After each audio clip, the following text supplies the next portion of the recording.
Coming up on our program today, a manned volocopter flies in front of an actual Oshkosh audience. Also, Hartzell props becoming a force to reckon with, and Flight Design F2 is flying in the skies of Oshkosh. Those stories and more coming right up on this AirVenture 2021 special edition of Airborne Unlimited. Welcome to the special edition of Airborne Unlimited, brought to you from Whitman Regional Airport. I'm your host, Kimberly Kay. We have a packed episode from all the news that's happening from AirVenture 2021 in Oshkosh, Wisconsin. The Multi-Multi-Rotor Volocopter made several manned flights from right here, Oshkosh, and A&N was there. So you actually had a flight yesterday with your test aircraft. How'd that go? Oh, it went fantastic. You know, we had a number of test flights leading up to this public test flight that we did yesterday, got the FAA permit for our vehicle, and I think we just wanted to make sure that we proved the point, you know, on how far eVTOL have actually come, and make a public appearance here in the U.S. and fly in front of a public crowd. So I would say mission accomplished. So what we saw flying was the 2X generation, the previous generation aircraft. We've been flying this for quite some time, over 1,000 test flights amassed on that generation of aircraft. We're flying remotely controlled, piloted, as well as fully autonomous with the vehicle. This Volocity now is the next generation. It's the first generation to be fully conforming to the EASA SC-VTOL requirements, and we expect Volocity to actually be the first certified vehicle to be allowed to conduct commercial air transportation, air taxi services in cities all around the world. From a design perspective, we stayed very true to our original design decisions, right? You still have the 18 rotors, the 9 battery packs. We're switching from low voltage to high voltage on this one, just because it gives you, some weight advantages on the cabling and all that.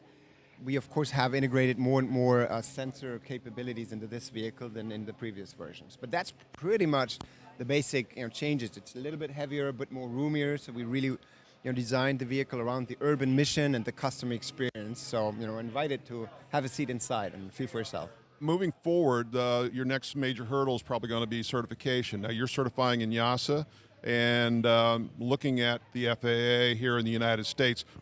EASA stepped forward and established a whole new category of aircraft called EC-VTOL, so a whole new category established, whereas FAA has taken an approach of trying to fit other eVTOLs into Part 23 regime and making some exemptions on that, which is proving to work as far as I can tell. But then the question is, how transferable is the exemption-based certification? So we feel quite comfortable being under the EASA regime at this point. We have DOA, Design Organization Approval from EASA. We have POA, Production Organization Approval of EASA. I think that makes us absolutely unique in the space. So we feel confident we're the most advanced, and we're about 2 years from commercial launch of our vehicles. The Hartzell family of companies continues to expand, most recently with the acquisition of Tanis. Okay, thank you for joining us, JJ. Hartzell Family of brands have been making some major investments into general aviation. Could you tell me about some of the vision behind of that? Yes, absolutely. So, over the past couple years, and really even going back previous years, Hartzell Family of Brands has really morphed itself into 3 main operating companies. So we have Hartzell Propeller in Piqua, Ohio. We have Hartzell Engine Technologies in Montgomery, Alabama. And then we have AWI, which was Aircraft Welding Incorporated up in Eagan, Minnesota. And so those are our 3 operating companies under the umbrella of Hartzell Family of Brands.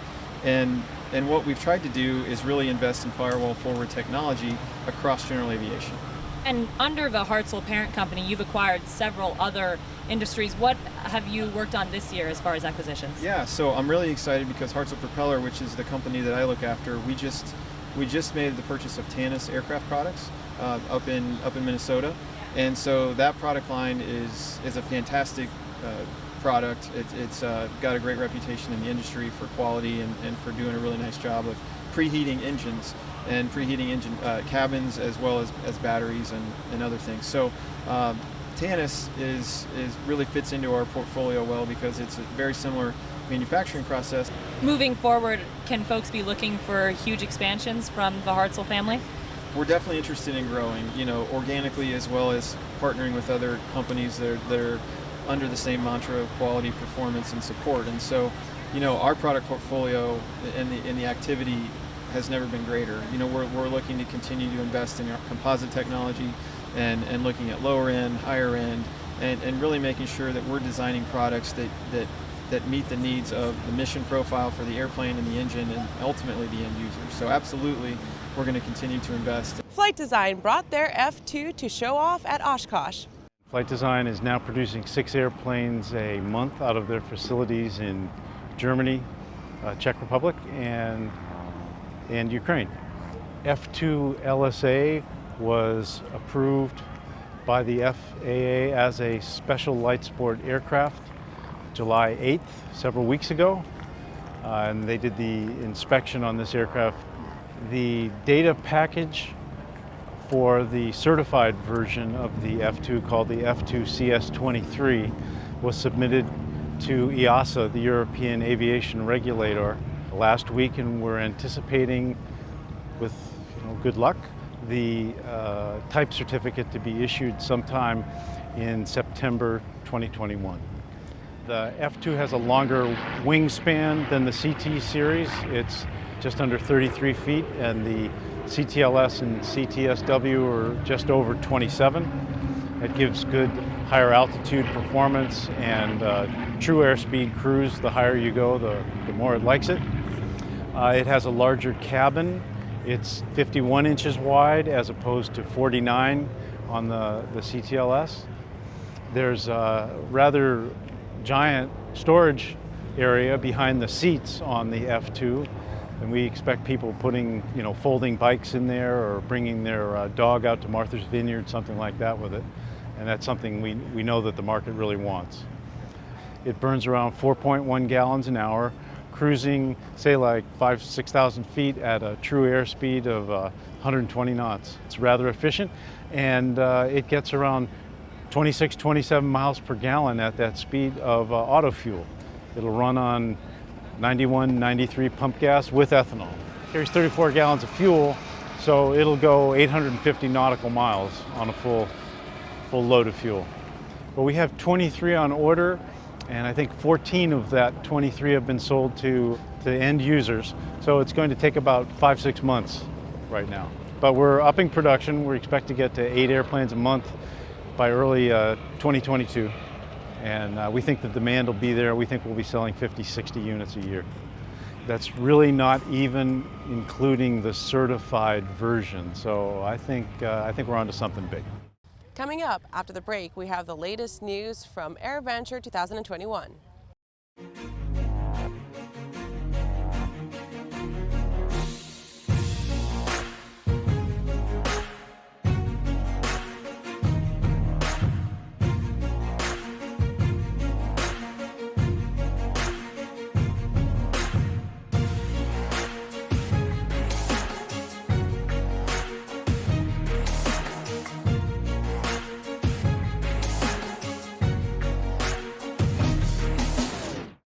Pilot Communications USA is proud to introduce our latest headsets, the Carbon A1 Active Noise Reduction and the Carbon P1 Passive Headset. Carbon fiber makes our headsets 30% lighter than others, which significantly reduces pilot fatigue. Our BlueLink hand control unit allows you to connect 2 devices at the same time, and the record out capability can send audio to an onboard camera or digital recorder. Get the headset that's so light you may forget you're wearing one at pilot-usa.com.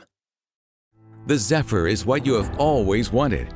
A highly capable 2-seat turbine-powered helicopter with great ramp appeal, 100-mile-per-hour cruise speed, 172 nautical mile range, and to top it all off, a first-of-its-kind emergency airframe parachute system. The Curdy Design Zephyr, unique, advanced, innovative, and highly capable. Your ultimate freedom machine is available now at zephyr.eu. Welcome back to this special edition of Airborne Unlimited, brought to you from Whitman Regional Airport. If you see anything cool happening at AirVenture 2021, make sure to use the hashtag you see on your screen. Daher shows off their latest version of the Kodiak and the new addition to the TBM 940 that's not for pilots. Well, the acquisition of Kodiak for Daher has been smooth, as far as it can be, when you acquire a company. So yeah, many details to take care of, and we're super glad to introduce the Series 3, which is with an enormous amount of options. And I think customers get to appreciate that very much, and they like the new offering. Now, Dare is also bringing the TBM to Oshkosh this year, and you've got a lot of new features. Could you tell me a bit about those? Well, TBM 940 is the one that we brought to Oshkosh this year. It's the top edge of technology. This is the one that has our home safe, emergency safe return. And we continue to have a certain number of new features, such as the latest version of the radar that is able to detect turbulence, which is also an aircraft that is very well connected, because we use the Me and My TBM app, so you can actually continue your flight experience directly from your phone. Could you elaborate a bit on the Home Safe program and why it's beneficial for pilots? Well, it's not for pilots. Home Safe is the first feature that actually turns its back to pilots, which could care less. It's for passengers. For everyone that is in the cockpit or in the cabin, and provide an option if there's anything that were to happen, which, okay, cross the fingers, never happens to any pilots, but it may. And in case of that may, safely you can push this button, the plane is going to return to a home base, or let's call it a home field that is going to shut down the aircraft for you, and you can walk away. Pilot Communication shows off their newest headsets that are lighter, especially beneficial for those cross-country flights. Okay, we've got Cyrus of Pilot Communications here to tell us about the new devices at EAA AirVenture 2021. So what did you bring to the show this year? So we brought out the BlueLink 2, the A1, and the P1, and the A1 and P1 are carbon fiber, and those are the three newest devices that we brought out for this year, and we're showcasing them at Hangar A. 1032 is our booth number, and there's a lot of bells and whistles with it. We have new things from the previous BlueLink. We added a USB-C power input, we added auxiliary input, we added a USB-C power input, if I already said that. And then also you can connect to two devices at once, meaning I can have like my ForeFlight. So you can have like an iPad paired to the BlueLink and a cell phone paired at the same time. And no one else is doing that, only like other people are doing one device currently. So we're doing two devices. So a little bit more about that P1 headset. Could you tell me what's new about that? Right. So what's new is, one, it's full 100% genuine carbon fiber. It's the lightest in the market. It's only 10 ounces.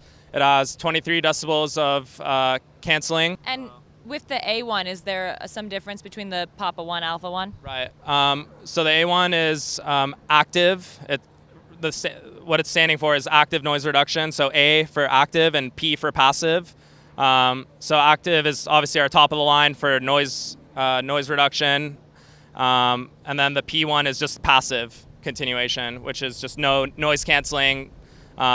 Depending on what application, if you have a noisier cockpit, it depends on what you need, really. Or if some people have worse hearing, they prefer the A1 and stuff like that. So it just really depends on the application. All right, thank you very much, Cyrus. Yeah. GAMI has shocked general aviation with a certification of their G100UL fuel, a substitute for 100 low lead. Gentlemen, midway through Oshkosh, and you had to be the ones to upset the apple cart. We thought things were kind of smooth. We got the big news out of the way. It's going to be easy here. We can do our enterprise stories, but no. Here you go. Kaboom. George, what'd you do? What happened?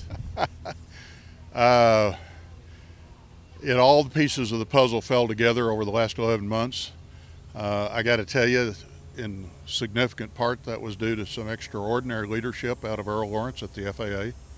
He took a look at the project on his own and decided that it needed some direction.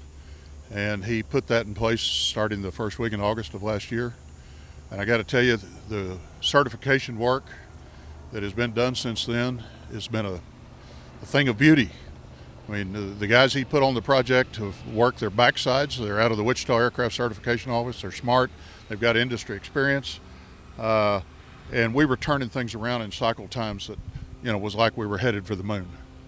Well, let's break this down for everybody throughout the GA community and so forth, from the brand new student pilot all the way up. What's this mean? Encapsulate what just occurred? It means that the threat to the value of their airplanes turning into beer cans has disappeared. Well, as I understand it right now, there will be an STC for each individual airframe, or is it per engine? Both. It takes an STC for an airframe, and then it takes an STC that covers the engine. And you got both of those in your paperwork, you're good to go. And AvFuel will be the distributor? Yes. AvFuel, just God bless them, because they have really stepped up to the plate. Thank you both. Thank you. Very much. You're welcome. Coming up after the break, we have part 3 of our interview series with EAA boss Jack Pelton. The desire for adventure lives in the heart of every aviator. Built on passion and unlimited attitude, Waco Aircraft Corporation is dedicated to turning that desire into a reality. Waco Aircraft's team of artisans use handcrafted techniques from the 1930s, combined with the latest technologies, to bring 2 of aviation history's most renowned biplanes back into the skies. If you're like us, you feel like it's been a long time since the aviation community last got together at Oshkosh. This year is special. And to help celebrate the return to Oshkosh, we're going to have our biggest sale of the year. That's right. You'll save 22% if you order any time between now and August 5th and use the code Oshkosh.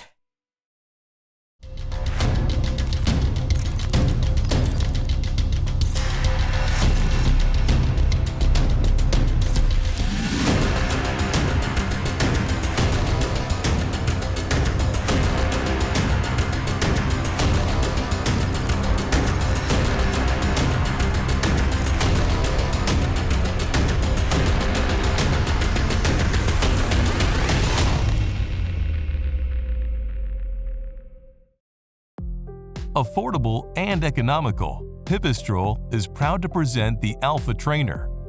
The aircraft can use as little as 2.5 gallons per hour in a flight school setting, with multiple students and instructors each day. This means that 13.2 gallons of fuel can effectively give you as much as 5 hours of endurance. Learn more about what the Pipistrel Alpha Trainer can do for you at pipistrel-usa.com. Welcome back. In our 3rd segment, Jack talks about what they're doing to inspire future aviators. We're trying to reinvent ways to get young people engaged. And so we have some announcements that will be coming up Monday. A big one on our program we call Aero-Educate. And that's, the discussion we've had for a long time is we're doing a great job of flying young people. I mean, 2.2 million is nothing to sneeze at, young kids having flown. But how do you stay engaged with them? How do you keep them involved? Because there's between age, pick an age, 8 or whatever age their early flight is, and 15, they can't start flight training, they can't do much of anything. And so we've taken it upon ourselves to say, AOPA, you've got the high school curriculum piece, which is after people have already made a decision and the schools accept that. We have got to take the kids younger than that and really get to where they are, and that's on their phone, their computer, their iPad, with programming that will keep them engaged. And so Aero-Educate's all about the young eagle, the parent, and the teacher. It encourages kids to continue to learn and get rewarded for that, but it's on a variety of aviation careers, not just learning to be a pilot. We've had some great sponsors that are helping us with the curriculum for the various tracks. It's something that I think will be I think when we reflect back in about 10 years, they'll say, oh, they finally broke the code on how to keep kids engaged. And very excited about that. We have 2 other projects that are in work, which is our addition to the museum, 30,000 square feet of what will be state-of-the-art building. We got 2 things that happened during AirVenture, the Pilot Proficiency Center and KidVenture, that people come for specifically, and we've been doing it for years. And how do we now do it year-round? And so we're making the Pilot Proficiency Center a year-round training facility. And it's a way to get people to Oshkosh and to EAA type clubs, CFI renewals, FAA courses that we'll make available that center for training year-round with assets we already had. Those simulators that are at the Pilot Proficiency Center get stored in the off-season. So we'll be able to open that up, roll it out, and really start pushing programming to get people here for that. And the second floor is our KidVenture, which is we get 5,000 plus kids that go through that every AirVenture. Hands-on, practical, STEM type of learning. And we're going to do that year-round in learning labs on the second floor so that it is geared to bringing in classrooms and groups of young people. We're able to make it a very flexible. We can change what they're being taught. We can change rooms around. But it will be basically a year-round KidVenture opportunity. And so between the two of those, we think that's going to add to what does EA deliver and what do we deliver out of this facility. Are you looking at working those programs into conventional schooling? Yes, we are. And the things that the curriculum that's been developed for Aero-Educate for the teacher piece, those are hands-on learning projects, and we're going to kit those up so the teacher, after she or he goes through the understanding of what it is, we'll make those available to them so that we can get them out into the classrooms. And they're simple, fun, hands-on, aviation-related learning processes. So, yeah, it's keep pushing. Yeah, this is how you build the numbers. Yeah. Because Young Eagles is a wonderful concept. It just brings joy to everybody's heart.